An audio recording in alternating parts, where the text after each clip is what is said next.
It's going. Yep, it's already started. All right, so good evening, everyone. Welcome all guests and members alike. Here's our meeting for tonight.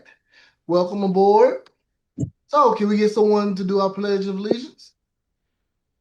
I will be happy to. All right. I please join me as we state the Pledge of Allegiance to the flag. I pledge allegiance to the flag of the United States of America and to the republic for which it stands, one nation under God, indivisible, with liberty and justice for all. Thank you very much for that. All right, can we get someone to do the invocation? Mr. Howard, can you assist me with that? Sure. As we gather here today as members of Rotary, we pray that we're ever mindful of opportunities to render our service to fellow citizens and to our community, keeping in mind always the enduring values of life, exerting our efforts in those areas and on those things upon which future generations can build with confidence. Let us continue to strive to make a better world. Amen, amen. All right, let's go to the next one. I want to read this for us. So, our vision statement is together we see a world where people unite and take action to create lasting change across the globe and in our communities and in ourselves. All right. So, as we know before, and we still doing the campaign for this, this is our disaster relief fund that we're supporting. Here's the information here.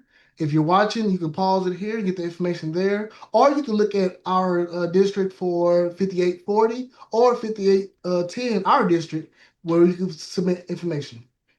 Any questions? All right, let's keep going.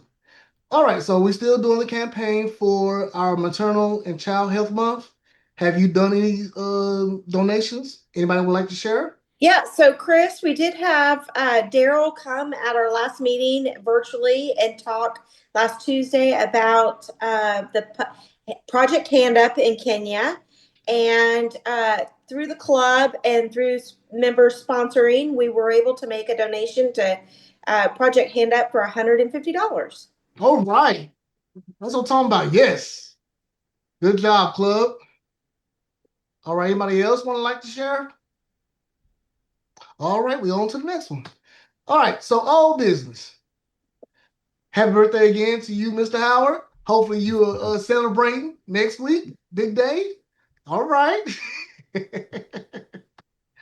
Also, we're going to cover our Rotary anniversaries again. Myself, Miss Clarissa, Linda, and David. They're unfortunately not here tonight, but we always see them. Oh, Go to the next one. Linda said it was David's birthday. I don't know. This was the anniversary. Yes, they're out for Anniversary. their anniversary. Well, Yeah, the Rotary anniversary. when I don't have did she the date. say? Yesterday was David's birthday. Yeah, that's right. Yesterday was David's Oh, it birthday. was his birthday. Did I know that? Well, happy Yes. birthday, David. If you don't see this or you do see it, happy birthday. All right, we're gonna go to the next one. We talked about our leadership exchange roundtable last meeting, and we had the installation of officers. Here's a few pics from that night.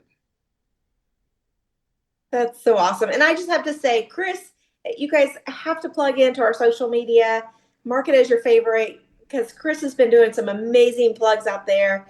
I think he's just really gone off and done some really great things.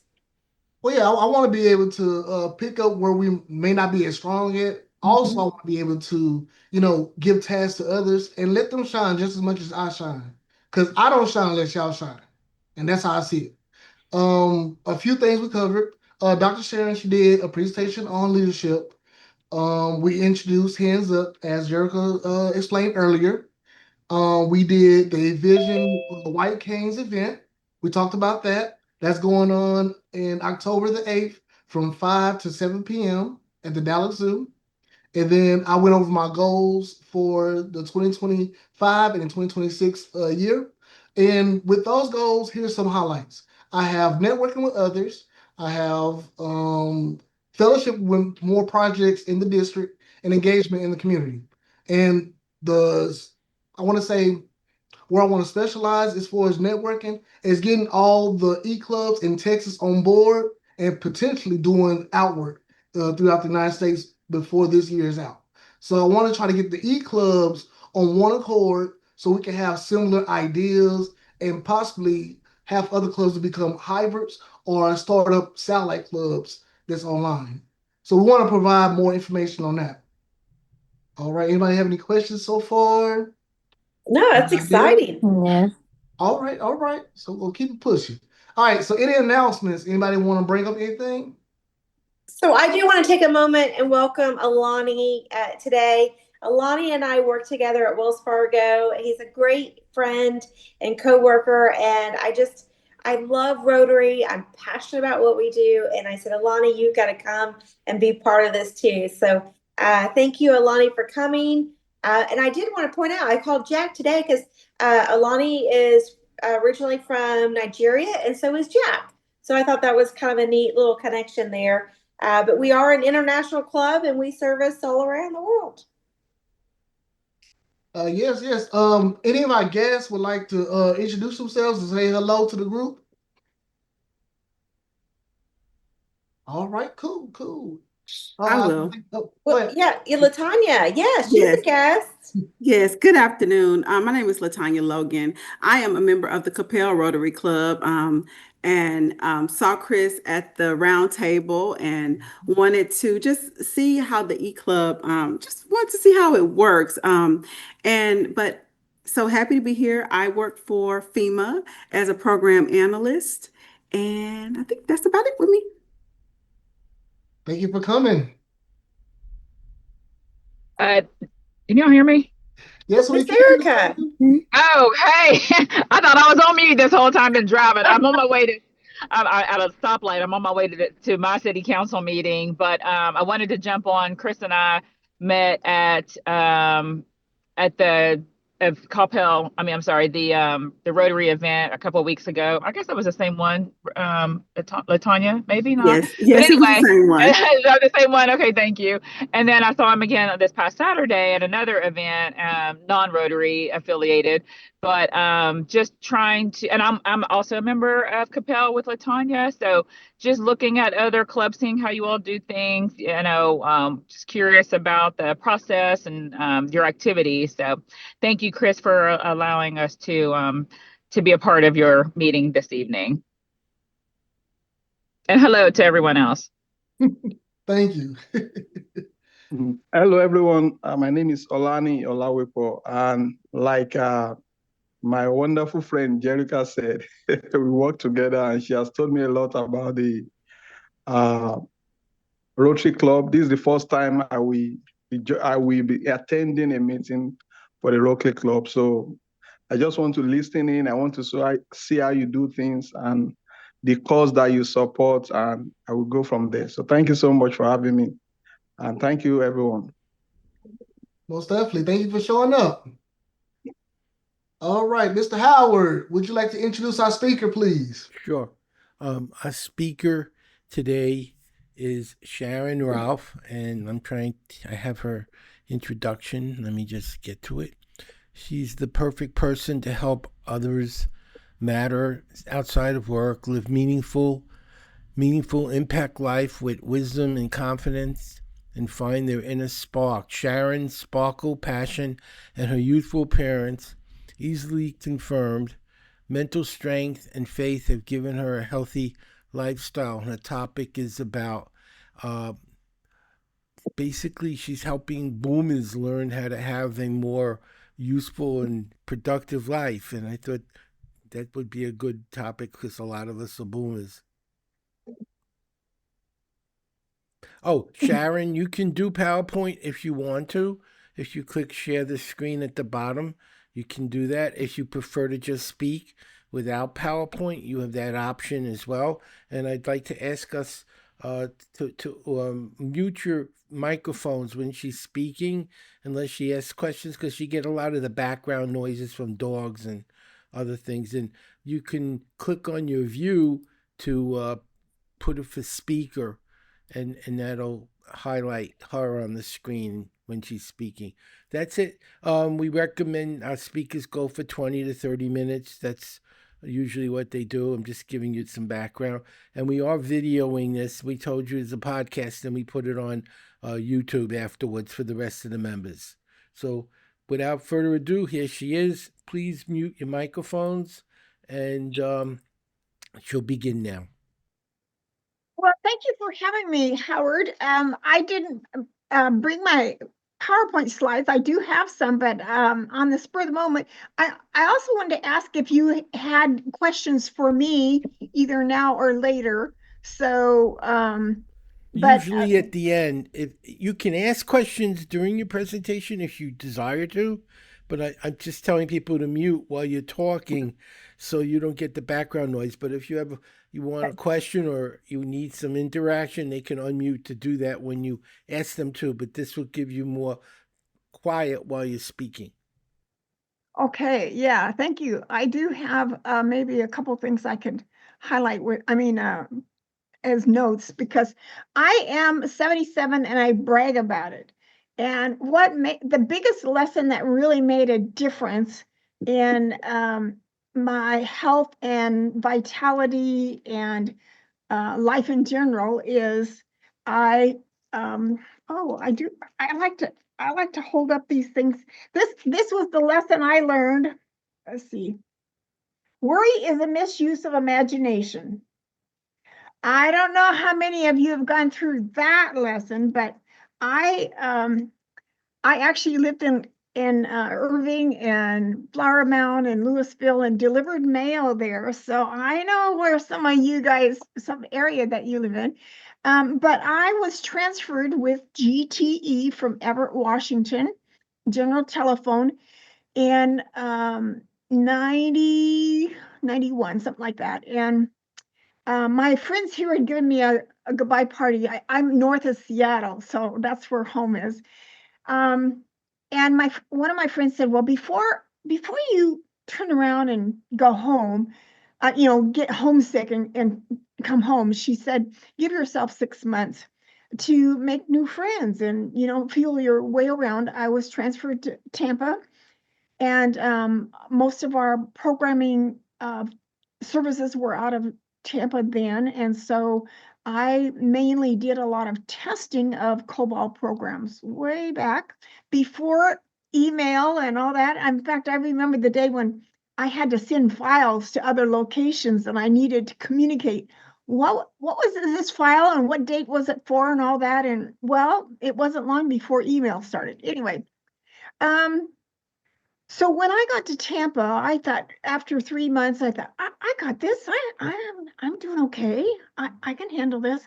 But by the 4th month, I'd hit the wall. I was getting kind of depressed and kind of, what am I doing here? And, there's so many things I had to go into work and say, okay, if I needed an insurance agent, who do you recommend for insurance? When I need to go to the hardware store, what hardware store do you recommend? Just dumb things like that. But I had gotten kind of, befogged, I guess, with how is this going to work out? And so I'm have quite a bit of spiritual background, and so I pulled out my Bible concordance, and I don't know what I started looking up, but what I found that really spoke to me that day was a couple chapters in Joshua where it talked about, do not be afraid, be of good courage, be of great courage. I will be with you. Do not be afraid. And boy, I can use that. This might help me get my feet under me again. And a couple days later, I stomped my foot and said, I refuse to live my life based on fear. And that makes a huge difference in life. There's so many things that are distracting us and so many things. In fact, I remember kind of the day when I heard an ad on TV about when you go to your RA doctor, rheumatoid arthritis. Well, ask him about whatever. I said, if I go to my RA doctor, I don't have an RA doctor, so it's not a when question, it's an if question. It just really upset me. And that's an example of how I feel like they're kind of brainwashing us in a way that make us dependent on all these other solutions instead of the wise grandma solutions that we grew up with. So worry is a misuse of imagination has become one of my favorites, and it was actually I found it in a magazine. The Guidepost magazine by Dan Zadra, and he started the company Compendium, that is a very positive kind of inspirational business kind of communication to build people up, you know? So I found that a lot of people, you know, they kind of have a lot of people like our parents' age, they figured by the time they retired, it was time to sit back and coast and relax. I've earned this, you know, and all this. And a lot of people are still thinking that way. But when I wrote my book, Fresh Courage in Retirement, Finding Purpose, Essence, and Fulfillment, I referred a lot to Ken Dykewell's book. Ken has done like 45 years of research, and his research is in this book, What Retirees Want. And he said that there's about 35% of people in retirement who struggle with having a new purpose. Now, how many of you can kind of feel like your job is your purpose? Do you kind of relate to your job as a purpose? Oftentimes that happens. No? I've read a few stories of people that, you know, their parents or grandparents or their children have faced a momentous issue in their life, and that they kind of grabbed hold of, I want to help solve that problem, and that became a purpose. A lot of people that create nonprofits have been moved by somebody needs to help solve this problem, and so that becomes their new purpose. Well, I've I wish I had the slide. Let's see. Aaron Hurst he lives here in Seattle area, and he's actually started a new group that he's hoping to take national of Chamber of Connectivity, or Connection, I guess it is. And he has like 6 things of when somebody moves to your city or your neighborhood, here's 6 things that help them get acclimated to their new location in your community, and it helps them get connected. Well, connection is all the talk these days because all this pandemic and isolation and loneliness that we've been through and we want to get past, it gets us back and reminding us what we can do to be connectors with new people in our community.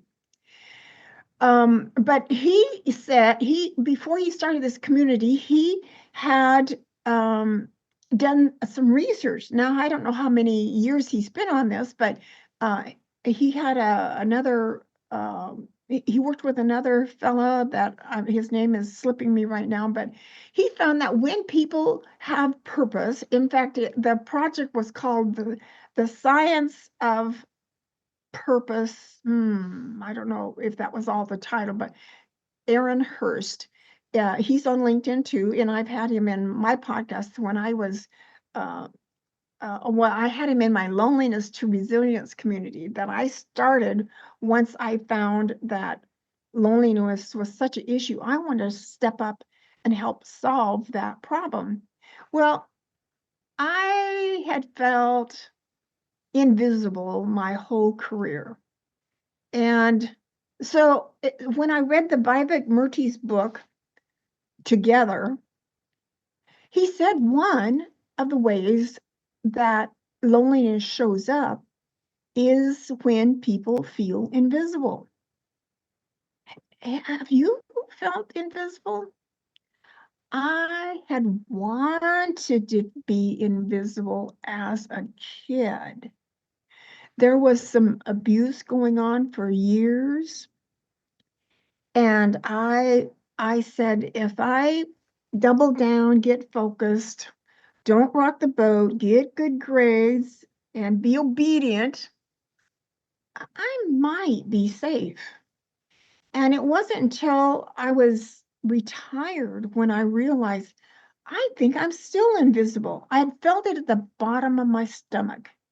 And which kind of, as I look back at how am I different now than then, it's like I kind of tended to be quiet, in those meetings that you sit in a conference room and have meetings. And I remember while I was kind of going through some recovery work, I'd start imagine kicking the back of my chair. Come on, Sharon, come on, put something out there. There's other people in this room that aren't as brave as you to speak up, and they need to. So you need to speak for them. Well, that did help me because oftentimes there's things in those meetings that are invisible. The real topic isn't really being talked about. People aren't putting the real authenticity out there on the table, what's really going on. So I started speaking up occasionally in those meetings and say, there's things that need to be visible, and I'm willing. I called myself a reluctant leader, but feeling invisible is oftentimes in how people feel even in retirement. They don't have those colleagues that they went to lunch with. They don't have their business card anymore that told them what team you're working on and what company you're representing. And that is what goes missing after your paycheck goes missing. I'm a behavioral scientist. So it matters to me, all those emotional transitions that happen after you leave your job. And there's now becoming a lot of retirement coaches, but I'm especially focusing on the emotional transitions that happen when you leave your job. What are you going to do about your social health? How are you going to keep your finger on your physical health? Having a dog helps you get walking every day. That's one solution. Another solution is emotional health is volunteering. Volunteering is a great way to subsidize your social health and have a reason to get out of the house in the morning. And it often taps into a new sense of purpose. And Aaron Hurst said that when you have purpose in your life, you're a much better, a stronger leader, you're more productive. And Ken Dykewald's book says you actually live 8 years longer when you have purpose. And let's see, I think the last point was something about your better employee colleague. So without any notes today, I'm just kind of winging it a little bit, but I love helping people feel like they can thrive and be energized and vital in retirement. And this rocking chair thing is a old plan because there's so many of us that I've trusted my supplements a long time because I knew I wasn't eating my vegetables by the time I turned 40, and I need to change my ways. So I started really tapping into supplements, and it has made a great deal of difference. So in retirement, there's a grid of all the stressful things that happen in life, that can trip you up a little bit. And retiring is in the top 5 or 10. I think it's like number 4 or 5 is the biggest stressor in life. Whoa, we got to do something about this. And I ran a convention in my church back in 85, I think it was. And my director had said, Sharon, before a big event is over with, have something else to go to. I've always wished I'd asked him how he learned that lesson. I forgot to ask him why. So when I was, getting a year or two closer to retirement, okay, what's going to be my next big event after my job, and looking forward to that and kind of giving some thought is a really good idea. It's now being given so much attention that there's now a new term for holistic retirement planning. I didn't get that when I was leaving Boeing. I was 8 years at Boeing. And no, all the help they give us before we went out the door was financial planning. That's what everybody gets, Well, holistic planning includes those emotional transitions that can trip us up. I remember talking to a lady that she had just been retired a couple months. She had worked at emergency second shift at the hospital, in the emergency center, and she loved her job. Apparently she was good at it and had been there several years, but a couple of years before the pandemic, she wound up in the hospital herself. So she was a patient in the place that she normally worked. And it was apparently pretty serious because it sounded like she had been out of work for 2, 3, 4 months. And so when the pandemic hit, they kind of wanted to protect her and not risk, being putting her in a tough spot again. So they recommended, I don't know if they recommended or they just said, we're going to show you the door because you're in that retirement age thing. And she was just livid. There are times when consolidations and organizational restructuring can eliminate your job. And I was in a job where in fact, it was at Boeing, and they figured that at some point I wouldn't be needed because I transferred my skills to my team and empowered them. I love facilitating empowerment. But in this case, Janet she told me about shortly after retiring that she was walking along with her daughter. I guess they'd been at the grocery store, and her daughter was talking to her as if she was invisible. Since you don't have a job and title anymore, you don't count. Who's going to listen to you? And it just was such an insult to her. Well, I'm here to help fix that. And people need a new purpose, but they also need something that is meaningful to them.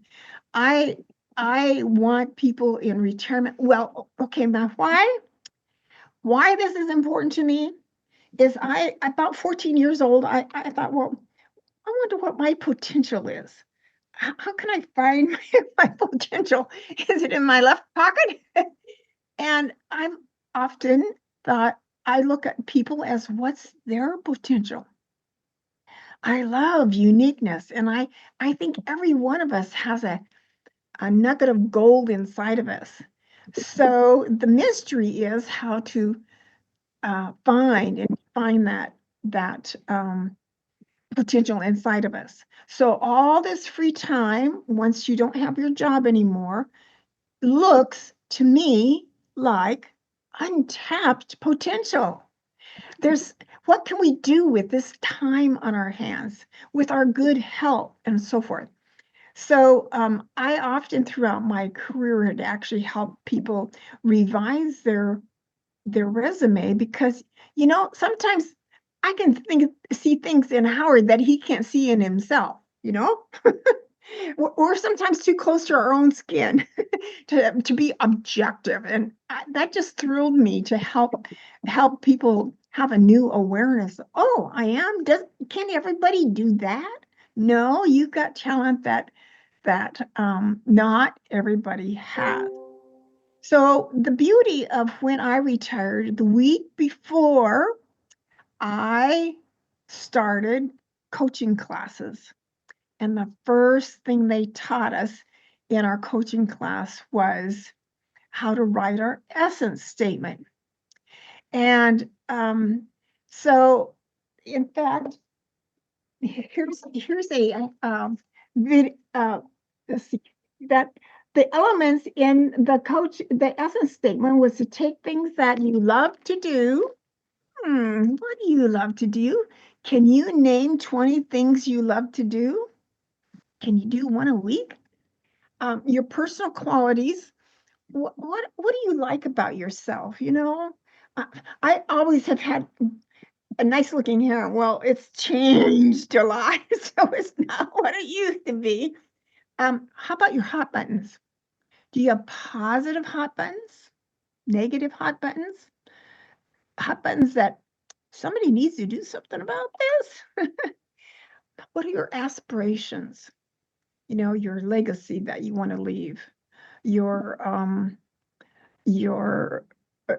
legacy is your family relations or things you still want to see or do. What about your values? Boy, values mean a lot. That's what really adds meaning to whatever you're doing. And then guiding principles. My mom always said, where there's a will, there's a way. Now, in other words, if you really wanted to do it, you'll find a way. Yeah, that's pretty true. So what they had us do at the end of doing all these little exercises, what I now call Discover Your Spark, Rekindle Your Joy, is they had us stand in a circle and read our essence statement to each other. And we had spent a day and a half, maybe 2 days working on these exercises. So we stood in this circle at the end of this process. And I noticed that the other people ahead of me in the circle were, when they read their essence statement, they were kind of, what's that about? And I realized when it came my turn to read my essence statement, nobody had ever asked me to define my soul before. That's what it felt like. Oh, yeah, that's why they're sniffling. It's precious. Here's what I read that day. I am precious jewel of wisdom. I am colorful collaborator, motivator, and learner. I'm tranquil, authentic, and pure inspirer. I light fires. My favorite word is synergy. So collaborating with other people, and then when you put what you know on the table and I put what I know on the table, the opportunity for new knowledge appears. I got certified as a knowledge manager when I was still living in Flower Mound. In fact, it was quite an experience. In fact, I was there when 9/11 happened, and I was doing my proctor of my test for becoming a certified knowledge manager. All right, so I am here to help empty nesters and divorced and single people who need a new challenge. I'm helping you to, when you have too much time on your hand and you're bored, to have a new outlook on life that is curiosity and takes courage. Oh, in fact, I've become the Queen of Courage on Instagram. If you look for Sharon_Queen of Courage, that will be me. And it might have started that day in Tampa, Florida, when I said, I refuse to live my life based on fear. And what a difference that has made. So people, in fact, I want to encourage you to consider your neighbors, especially if they're living alone, your parents or grandparents who may feel like they need a new challenge or courage to try something else. I think curiosity helps keep us young. Do you agree? You know, there's something different about your mind and your perspective when you're curious. You know who does a good job of being curious? A 3-year-old. So, you know, if they want to get to mama's pots and pans and bang them a bit, they'll figure out how to get that cabinet open, you know? We need that same curiosity when it comes to what could be attractive and help us thrive and be vital. That whole being courageous to see life differently really, really matters. I often say we're looking a place to fit in, to matter, and to make a difference. And sometimes you can see your relative or cousin or neighbor that they're saying no to too many social events. You know, they'll just stay home because they're slower, or they can't hear as well, or they can't walk as well. You need to help them, put into words for them that are they getting lonely? Are they getting, resigning to the rocking chair? Or, Ken Dykewell said that there's like 3 trillion hours of free time in retirement that could be used in volunteering or a new challenge and a new purpose. So to me, that's that untapped Recording stopped. that still needs to be engaged in life and help us thrive. So it's no fun being stuck and bored and lonely and needing a new challenge. And sometimes we can help each other by encouraging and inspiring. And, I'll never forget a book by Maxwell. It seems like it was a company here out of Seattle here. And he had been invited to, one of his employees had died. And it was at the memorial gathering afterwards. And he was shocked when he found that this employee who had worked for him for 20 years was both a dynamite violinist and wrote poetry. And he felt he was responsible for not knowing his employee better and finding that out after he was gone. And as a leader, as the owner of the company, he took great, it changed his life that he hadn't connected as well to his employee as he was possible. And I say that to say there's talents and giftings inside you that your job may not require. And yet, it may be something that feels so right and so good for you. When I do this this little list of things that what you like about yourself, what I call them your invisible assets, because I can't tell what Howard's good at. That's invisible to me. Does he know what he's good at? What his giftings are? When you start owning what's inside and recognizing that's why you're here, I think it feels a lot like heaven on earth. I've listened to a lot of people who, in fact, I know 3 people who have had near-death experiences. And when they talk about what it's like on the other side, they talk about how beautiful and how the colors and the fragrances and the water and everything is just so perfect. And I thought, well, I'm going to imagine that I can feel that in every cell of my body, that I'm having that experience with them.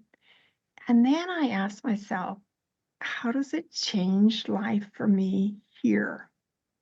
Well, when you're so aligned with, I call it my inner spark, or you could call part of it your DNA or your GPS or your soul. And with all this AI turning up now, and almost 5 times a day you hear about AI, my uniqueness is not tied to AI. Self-knowledge, I believe, is going to be a new vital industry real soon. Knowing what's on the inside, because nobody can take that away. How many people have read the Viktor Frankl, what's Man's Search for Meaning? I never did get all throughout the book, but so many people comment on that.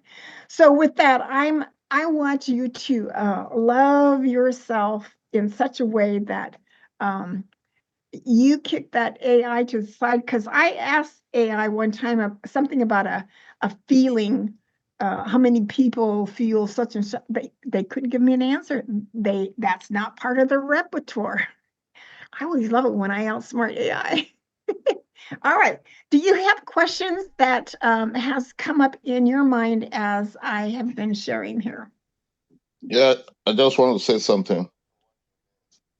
I want to just add up to what you've been saying. Thank you. Listening to you, I'm so excited about it, because listening to you is like reading my own book. Yeah, I wrote a book, Rediscovering Yourself. It answers the 5 most important questions in life, and which you stated here today. Like in my book, I dealt with the issue of identity, source, purpose, potential, and destiny. Uh-huh. So listening to you, I just felt, oh, wow, the message is going out there.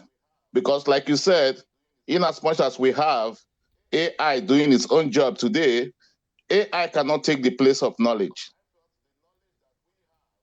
Because I felt the knowledge that we have is more important than what AI is doing out there. You talk about uniqueness. Everyone, I believe that so much. Everyone has its own uniqueness.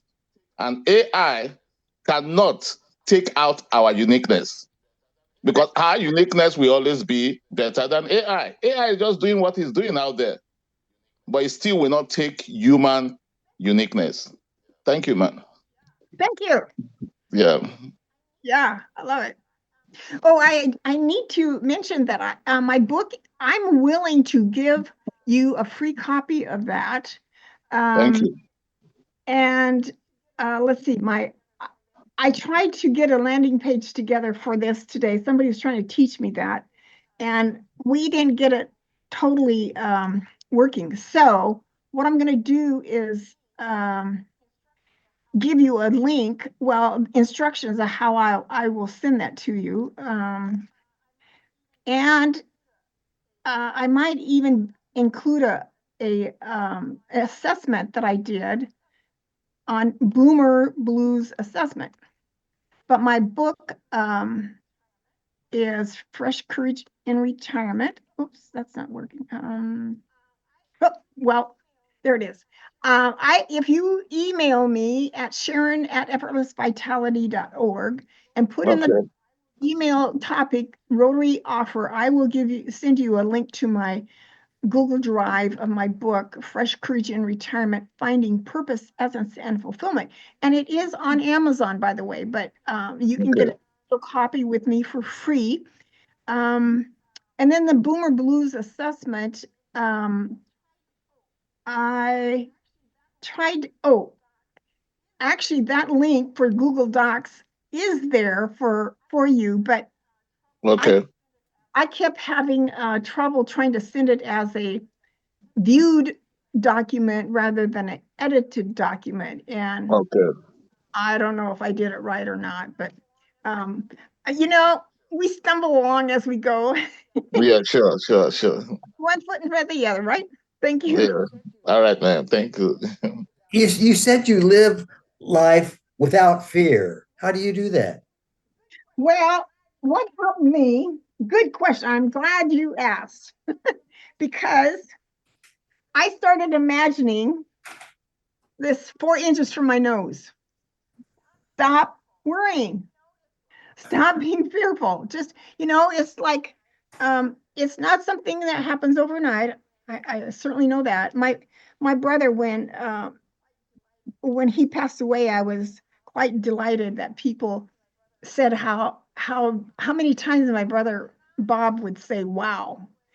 And I know he wasn't that way his whole life. Someplace along the line, he changed from that fearful person to being amazed about life and having a lot of gratitude. So this was my tool to imagine when I was worrying, and if I can't control the outcome, no, if I'm not responsible for something, that was one of my last lessons at Boeing.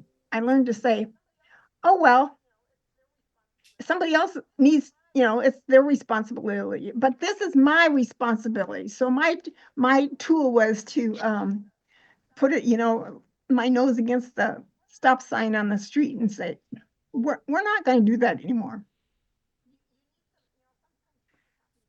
You need some, sometimes people have these things on their wrists that they pop when they need to be reminding themselves of something. So that might be another, or putting a quarter in the jar when when you do something negative. I guess you just need to not listen to the news or don't watch the news. Don't believe it anyway. Because the government wants us to fear. They put more fear in us than anything. Yeah. Who cares about spiders or snakes? I care about the government. Yeah. You take it with a 90% salt, a grain of salt. Grin and bear it. Okay. Well, thank you for having me. Thank you for coming. Yes. So anybody else have any questions? All right, let me go back to sharing my screen.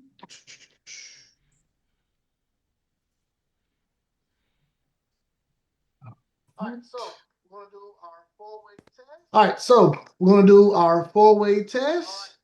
Is everybody ready? All right, so join me in stating the four-way test of the things we think, say, or do.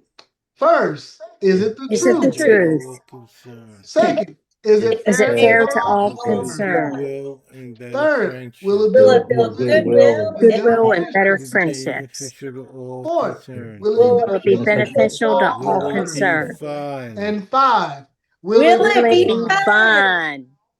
Hey, thank you to everyone who came out. Thank you for our guest, Miss Sharon, and those who came before her. And y'all have a great night.